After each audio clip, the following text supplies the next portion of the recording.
Day 232 of the Daily Stoic. Corralling the unnecessary. Quote, "It is said that if you would have peace of mind, busy yourself with little. But wouldn't a better saying be do what you must, and as required of a rational being created for public life? For this brings not only the peace of mind of doing few things, but the greater peace of doing them well. Since the vast majority of our words and actions are unnecessary, corralling them will create an abundance of leisure and tranquility. As a result, we shouldn't forget at each moment to ask, is this one of the unnecessary things? But we must corral not only unnecessary actions, but unnecessary thoughts too, so needless acts don't tag along after them." Marcus Aurelius, Meditations 4.24. The Stoics were not monks. They didn't retreat to the sanctuary of a monastery or a temple. They were politicians, businessmen, soldiers, artists. They practiced their philosophy amid the busyness of life, just as you are attempting to do. The key to accomplishing this is to ruthlessly expunge the inessential from our lives. What vanity obligates us to do, what greed signs us up for, what ill discipline adds to our plate, what a lack of courage prevents us from saying no to. All of this we must cut. I've talked about this before, and I don't mind reminding you guys again that one of my favorite seasons of every year is when my wife and I rent a dumpster. Sometimes a 6 by 12 or something like that, or an 8 foot by something. I don't remember. It doesn't matter. It depends on how much junk we've accumulated. But what makes renting a dumpster, it's like super cheap. It's like $250. It's like $250 for like a week.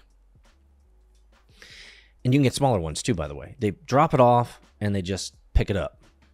And so what's great is they'll drop it off right here. It blocks my driveway just a little bit. But what's great is we have them park it right at an angle right under the patio. And that way I can just literally just chuck stuff over the railing there right into the dumpster. It makes just life so good.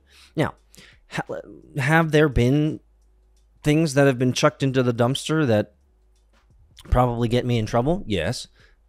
Is that by design? Shh. Yes. I'm willing to take the heat. But man, I'll tell you, there's something powerful about, and this is the point. There's something powerful about purchasing or renting, spending money to get rid of stuff.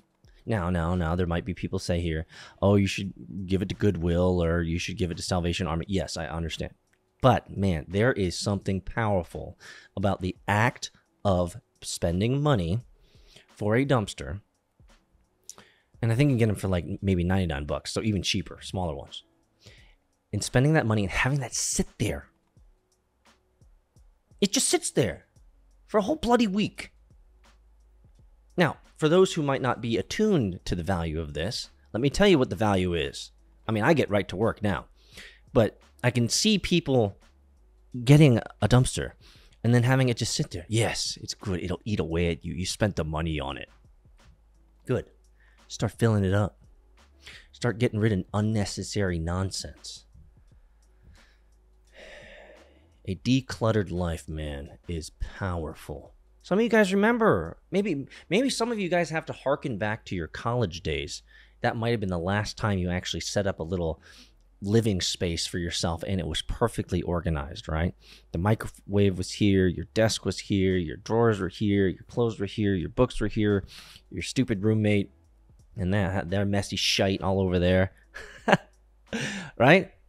But for some of you, that might have been or might be the last time you actually organized, and it felt good because you sat there in your chair and you looked around and you said, man, all is well. Like everything's organized. It's nice to have that reset every year. Let me know in the comments below. Give me feedback. Should you do that this year? See you in Discord, MetaFam.